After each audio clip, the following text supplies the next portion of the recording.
superstitious, but I am a little stitious. Oh, it's going to be an office-type video. Just ask Carl Schrute. This is Tim, this is your Giant Straight Talk, powered by Online Big Blue LLC. That's what she said. Oh, we're going to talk about Carl double downing again on more Daniel Jones comments.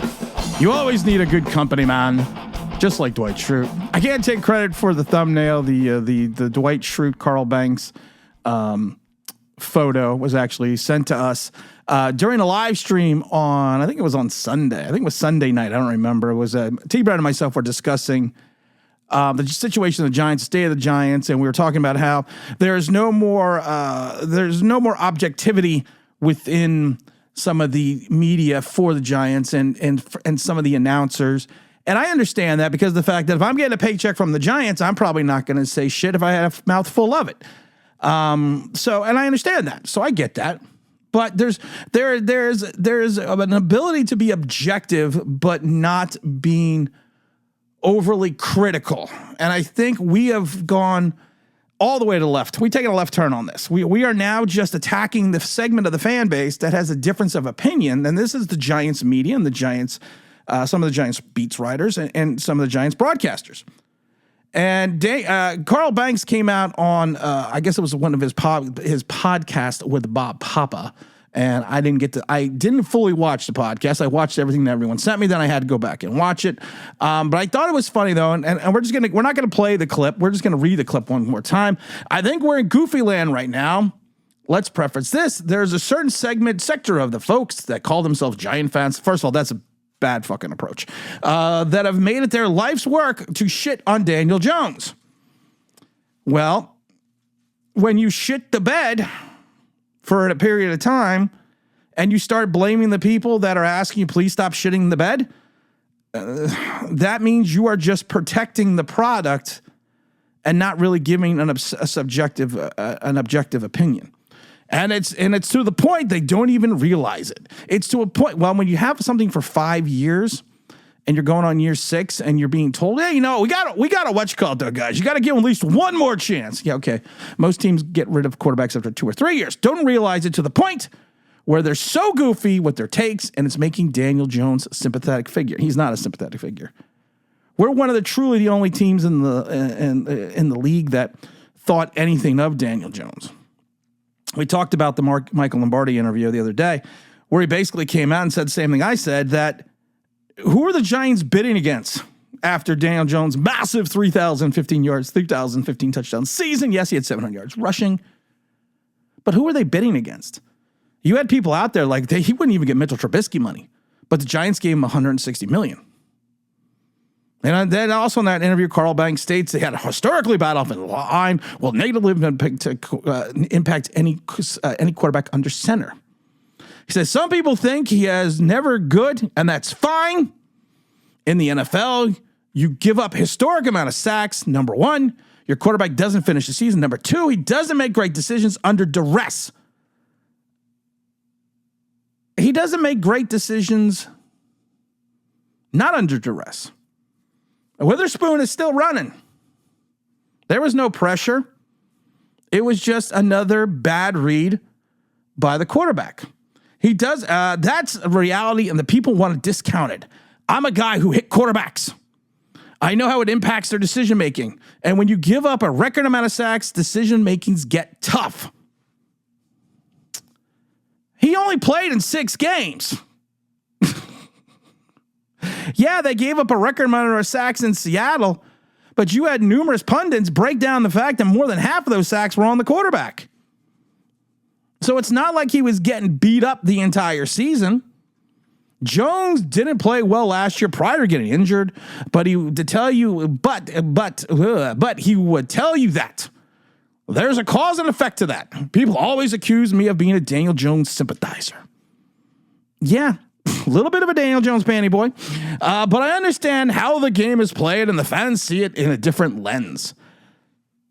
So fans are stupid because you played the game and a lot of these fans didn't.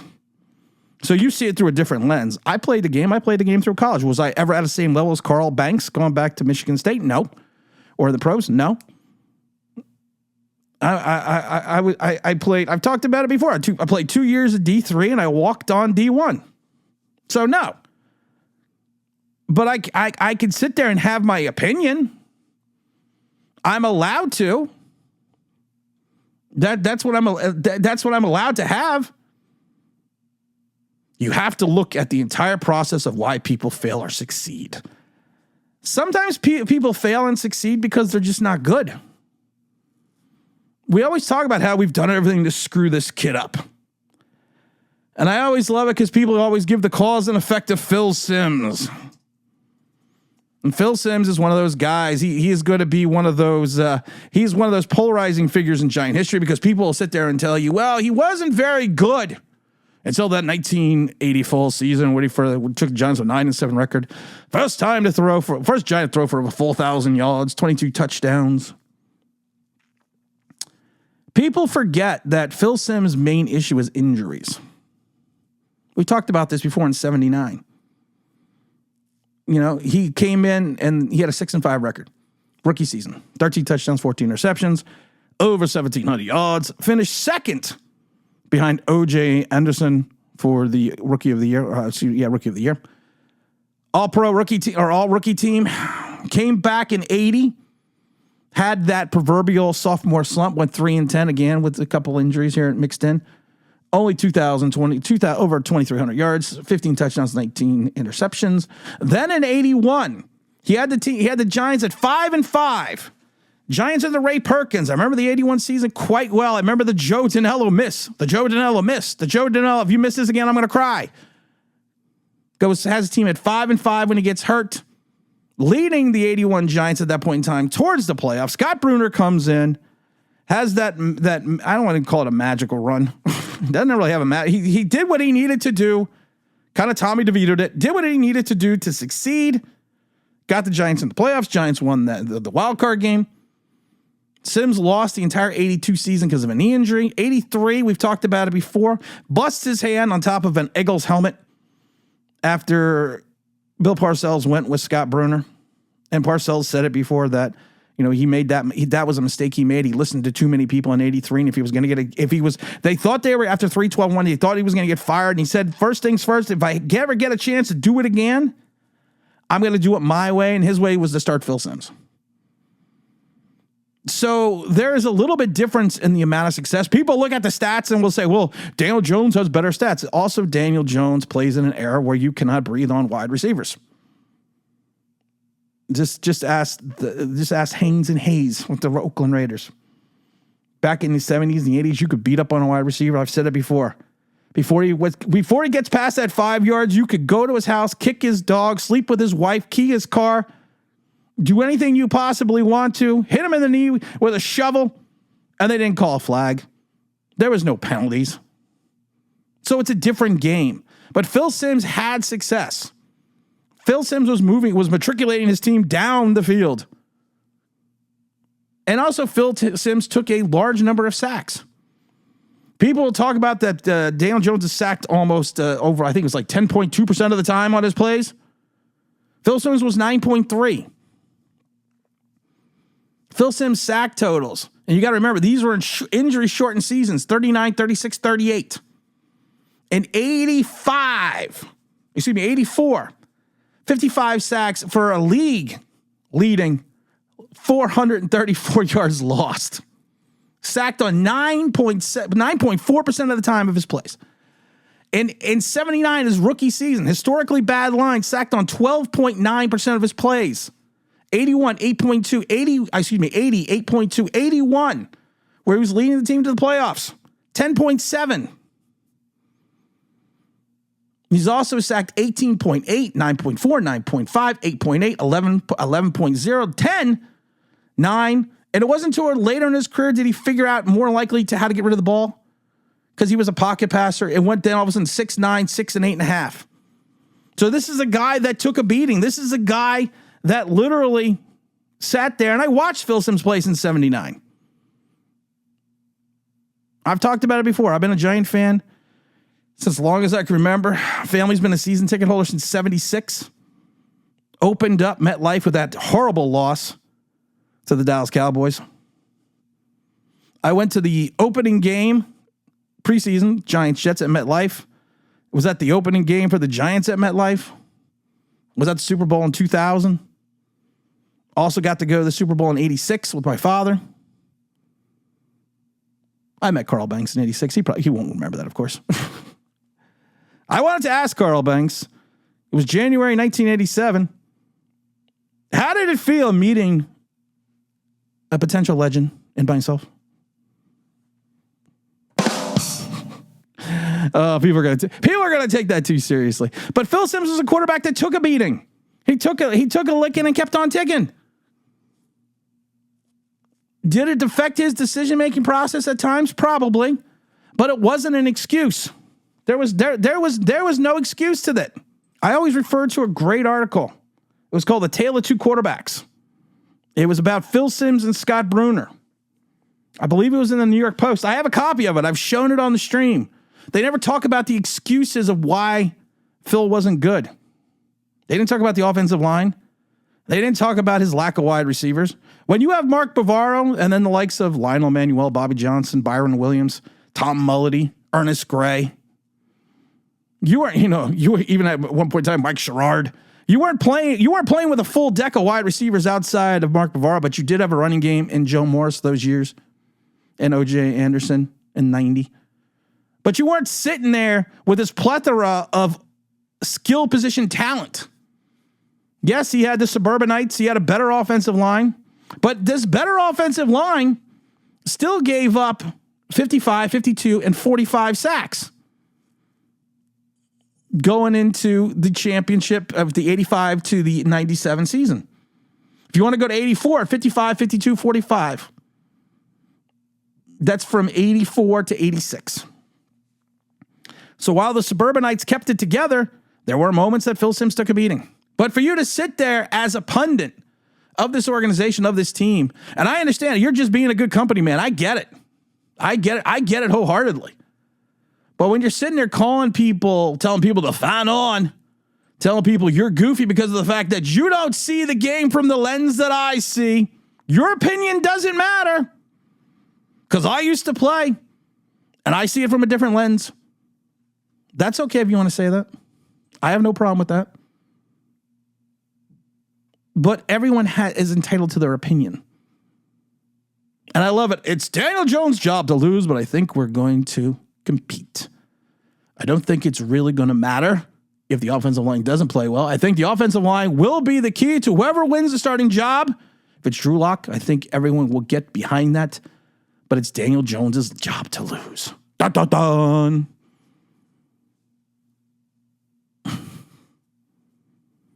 Playing with consistency, playing within yourself, all that fun stuff, all those sports cliches. At the end of the day, it's about wins and losses. At the end of the day, it's about putting your team in a position to win. You had an offensive philosophy with Jason Garrett that everyone hated. And it was a philosophy of don't let the quarterback beat you. We saw that with Colt McCoy and I've said it before, it was probably one of the most brilliantly game-planned offensive game plans that I've seen in years. And Garrett doesn't get enough credit with that. Going into Seattle with not a bad quarterback, but an older quarterback. Going into Seattle with a quarterback you don't think you can win with, what do? You run the ball, you play good defense. And then going in the third quarter, you take your shot, which is exactly what they did. And then you have to give 100% credit to Patrick Graham. You contain Russell Wilson. You had the breakout game. Well, what we thought was going to be the breakout game with Carter Coughlin. It was probably one of the best called games defensively and offensively that I've seen in years. But he did something he knew he had to do. And that was not let Colt McCoy lose you the game. Have him help you win the game, but don't have him cost you the game. There have been plenty of times over this years that Daniel Jones makes that mistake. And you could blame it. You could blame it on getting hit. You could blame it on that if you want. You can blame it all of a sudden that he's become gun shy because of the fact that he has been hit so many times. And I always ask this simple question. There was a period of time where Daniel Jones, I think it was a period of time of 3 years, that Daniel Jones was in the top 7. At one point, he was in the top 3 of holding the ball the longest in the pocket.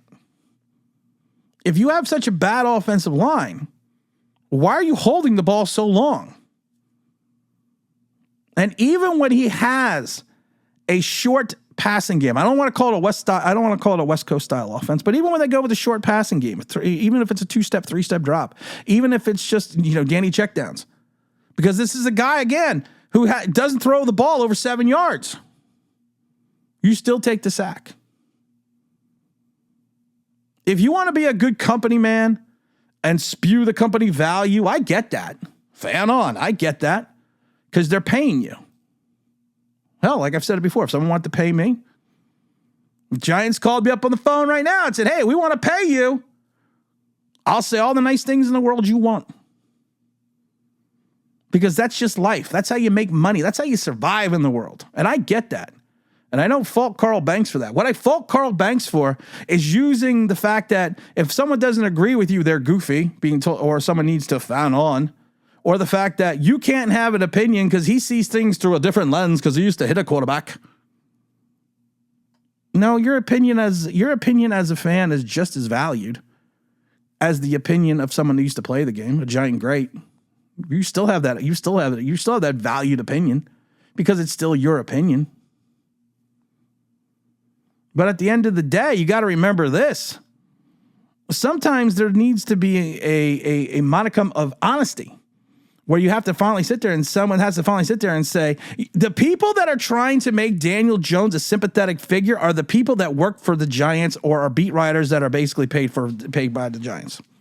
And I know they're not paid by the Giants, but those are the people that are trying to make Daniel Jones a sympathetic figure. He could be a great kid. Like I said before, he could be a great guy, 27 years old, great guy. Everyone loves him. And I've said it before, I'd rather have an asshole who could read defenses. You could talk about the time being sacked, but you also don't want to talk about all the other deficiencies like his pocket awareness or his pocket presence or his inability to climb the proverbial ladder in the pocket to buy himself some time. How did all of a sudden the sack total start going down? The Giants started winning games without Daniel Jones. I don't get that, especially when you're playing Tommy DeVito. I don't get it. You had a 47-year-old quarterback in Tyrod Taylor, and all of a sudden the sack total started going down? We had one game where we had no sacks. And I just love the people that are like, well, now with the new offensive line coach, he's going to teach the Giants they're going to teach the Giants to pick up stunts. Because the Giants haven't done that in years. You don't think Bobby Johnson and you don't think Mark Colombo and anyone else taught the Giants in reference to the nuances of playing the offensive line and picking up stunts? You don't think they did that? They didn't review that or do it in their own way? You don't think they did that? And I said it before, maybe it wasn't the tutor. Maybe it was the people that were receiving the tutelage. Maybe they just weren't good players. And most of them are gone, going back to Colombo day. But it's easier just to blame everyone else. It's easier. It's simple. When you're a bad team and you've been bad this long, you're probably going to be bad again this year. It's easier just to blame everyone else than to look at your own deficiencies. I've said this before, and I'm blatantly honest about this. Did this channel ever grow to the extent that I thought it would? No. Why? Because I don't kiss people's asses. I don't sit there and tell you, and I've said it before, I don't sit there and tell you it's raining. I've said it a million times before. Don't pee down my leg and tell me it's raining. I sit there and give my honest opinion, writer, and it's my opinion. I could sit there and make everything is awesome videos. People are like, why are your videos so negative a lot of the times? Because I'm seeing what I see. I'm seeing what's in front of me. You got one good season in how many years? And it was a 6-2 start and a 7-2 start and a 2-5-1 finish. If I wanted to be successful, I could just put on the Everything is Awesome hat and watch the channel, boom. But that's not me. And that's not why we're here. And we're going to have to, and like I said, and I will live with that because of the fact that I'd rather be me and give my honest assessment and opinion than to toe the company line. Oh, as always, don't forget to like, Don't forget to subscribe. Don't forget to ring that bell because you want to know why. That'll be awesome.